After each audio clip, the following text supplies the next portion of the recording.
Alors, plusieurs propriétés. Donc, première propriété, un quotient ne change pas si l'on multiplie ou si l'on divise son numérateur et son dénominateur par un même nombre non nul.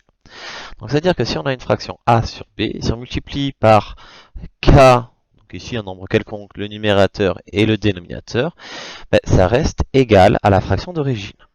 De la même manière, si on divise le numérateur et le dénominateur par k, donc un nombre évidemment différent de 0 pour éviter d'avoir un dénominateur nul, du coup ça ne change pas la valeur de ma fraction d'origine.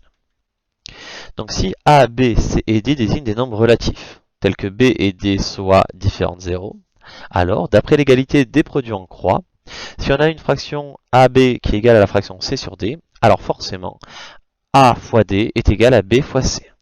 Et dans l'autre sens, c'est vrai aussi, si on a a fois d égale à b fois c, alors les deux fractions a sur b et c sur d sont égales.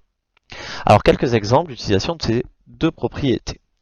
Donc, première, si je prends la fraction 3,1 septième, on multiplie par 10 le numérateur et par 10 le dénominateur, c'est égal à 31 dixièmes. Donc la fraction 3,1 septième est égale à la fraction 31 dixième. De la même manière, mais dans l'autre sens, si on prend 18 trentièmes, on divise par 6 le numérateur et le dénominateur, donc ça reste égal.